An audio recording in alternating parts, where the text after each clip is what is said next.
এখান থেকে আমি কাদের পলাশ আপনাদের সাথে যুক্ত হয়েছি। বিশেষ করে বিএনপির ভারপ্রাপ্ত চেয়ারপারসন তারেক রহমানের আগমন ঘিরে চাঁদপুর লঞ্চঘাটে আজকে সারাদিনই নেতাকর্মীরা ঢাকার উদ্দেশ্যে গিয়েছেন। ইতিমধ্যে 5টি লঞ্চ গিয়েছে, প্রত্যেকটি লঞ্চে 2 থেকে 2,500 কর্মী সমর্থক গিয়েছে। একটি লঞ্চ ফরিদগঞ্জের অর্থাৎ চাঁদপুর 4 আসনের যে বিএনপি মনোনীত প্রার্থী লায়ন হারুনের কর্মী সমর্থকরা গিয়েছেন। বাকি 4টিতে করে চাঁদপুর সদরের অর্থাৎ চাঁদপুর হাইমচর এবং চাঁদপুর সদর এই 2 উপজেলা মিলিয়ে চাঁদপুর 3 আসন, এই আসনের নেতাকর্মীরা গেছেন এবং অনেক নেতাকর্মী ইতিমধ্যে ঢাকায় পৌঁছেছেন।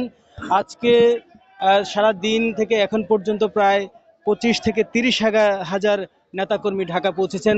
অনেকেই বাসে গিয়েছেন, কেউ লঞ্চে গিয়েছেন। তবে চাঁদপুর থেকে মোট 7টি লঞ্চ যাবে আজকে। ইতিমধ্যে একটি লঞ্চ ইতিমধ্যে এখনই রেডি করা আছে, যে লঞ্চটি 11টার দিকে ছাড়বে। এছাড়া প্রতি ঘন্টায় বা নির্ধারিত শিডিউল মোতাবেক যেসব লঞ্চগুলো ছাড়া হয়ে থাকে সেই লঞ্চগুলো যাবে। 11টার পর যদি কোনো যাত্রী থেকে যায়, অর্থাৎ কোনো কর্মী সমর্থক থেকে যায়, তাহলে তারাও পরবর্তী লঞ্চগুলোতে যেতে পারবে। এবং আমি কথা বলেছি চাঁদপুর জেলা বিএনপির সভাপতি শেখ ফরিদ আহমেদ মানিকের সাথে। তিনি বলেছেন যে আজকে রাতের মধ্যেই তাদের যেসব নেতাকর্মী, প্রায় 35,000 নেতাকর্মী এই জিয়া তারেক জিয়ার যে স্বদেশ প্রত্যাবর্তনের যে আয়োজন, সেই আয়োজনে শরিক হবেন এবং তার এই স্মরণীয় প্রত্যাবর্তনে অংশীজন হওয়ার জন্য প্রত্যেকে মুখিয়ে আছেন। আমরা একটু কথা বলতে চাই একজন বিএনপি সমর্থকের সাথে, বা যারা বিএনপি করেন। আপনারা কেন যাচ্ছেন? এই যে এত রাতে, শীতে, কনকনে শীত, ঢাকা যাচ্ছেন কেন? ঢাকা যাচ্ছি, আমাদের নেতা তারেক রহমান বাংলাদেশে আসছে, তাই আমরা ঢাকা যাচ্ছি।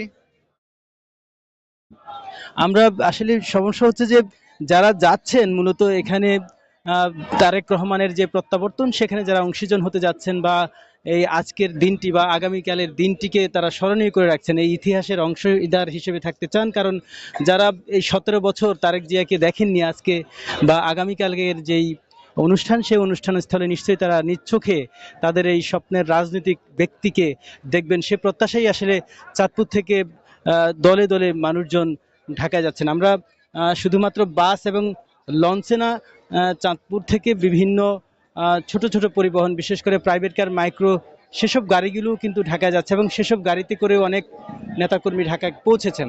তো সর্বোপরি আজকে দিনের রাতের মধ্যে যারা যেতে না পারবেন, কালকে সকাল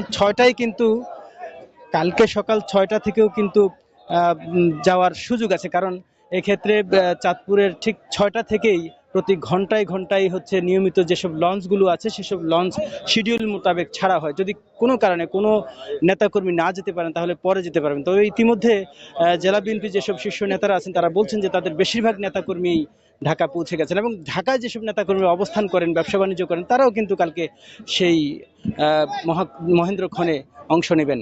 এ ছিল আমার কাছে